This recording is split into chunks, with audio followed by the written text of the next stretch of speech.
اس مرض میں آپ صلی اللہ تعالیٰ علیہ وآلہ وسلم یعنی سورۃ فلق اور سورۃ الناس پڑھ کر اپنے اوپر دم فرماتے تھے، اور جب طبیعت زیادہ ناساز ہوئی تو میں یہ صورتیں پڑھ کر آپ صلی اللہ تعالیٰ علیہ وآلہ وسلم دم کیا کرتی تھی، اور خود پیارے آقا صلی اللہ تعالیٰ علیہ وآلہ وسلم نے اپنا ہاتھ پھیرتے تھے، کیونکہ میرے ہاتھ سے زیادہ بابرکت سرکار کا ہاتھ ہے۔ اور میرے محبوب علیہ السلام دے غلاموں، میرے آقا صلی اللہ تعالیٰ علیہ وآلہ وسلم نے ارشاد فرمایا کہ صبح و شام تین مرتبہ سورۃ فلق، سورۃ الناس اور سورۃ اخلاص، سرکار نے فرمایا کہ جڑا بندہ دم کر لے اپنے آپ نو، سرکار نے فرمایا کہ ہر تکلیف دینے والی چیز سے محفوظ میں رہے گا۔ قرآن کی عظمت اور شان سمجھے۔ آج انسان کہنا میں بے چین ہاں، وہ قرآن پاک دی تلاوت شروع کر دے رب چین عطا فرمائے۔ جو بندہ نہ سکون نہیں ملتا، بے چینی دے اندر زندگی گزر رہی ہے، طبیعت خراب رہندی ہے، قرآن دی تلاوت زیادہ کیتا کرو، رب شفا دے گا۔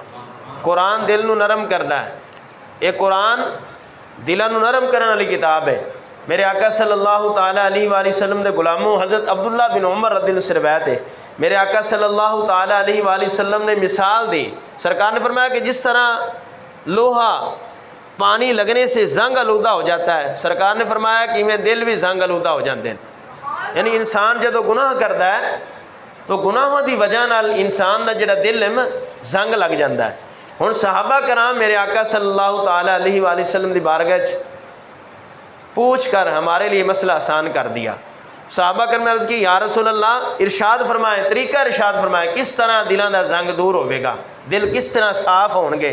تو میرے کریم آقا صلی اللہ تعالیٰ علیہ وآلہ وسلم نے دو چیزاں ارشاد فرمایا کہ موت نو کثرت نال یاد کرو، موت نو کثرت نال یاد کرو، اور دوسرا میرے کریم آقا صلی اللہ تعالیٰ علیہ وآلہ وسلم نے ارشاد فرمایا، میرے کریم آقا نے یہ ارشاد فرمایا کہ دوسرا قرآن دی تلاوت کثرت نہ کرو۔ یہ دو چیزاں، موت نو یاد کرو، موت نو یاد کرنا کہ دل دا زنگ دور ہوے گا، دل نرم ہوے گا۔ دوسرا میرے کریم آقا صلی اللہ تعالیٰ علیہ وآلہ وسلم نے ارشاد فرمایا قرآن دی تلاوت کرو، قرآن شفا ہے، قرآن دلاں دا زنگ دور کردا ہے، دل صاف کردا ہے۔ جڑا بندہ کہندا ہے کہ میری طبیعت بڑی سخت ہے، دل بڑا سخت ہے، ہاں جی نرم نہیں ہوندا، وہ صبح و شام قرآن دی تلاوت کرے، سورۃ یاسین پڑھے، سورۃ الرحمن پڑھے، کوئی بھی قرآن پاک دی سورت پڑھے، رب ان دا دل نرم کر دے گا۔ قرآن دلاں نو نرم کردا ہے، قرآن شفا ہے۔ ایک سادی جی مثال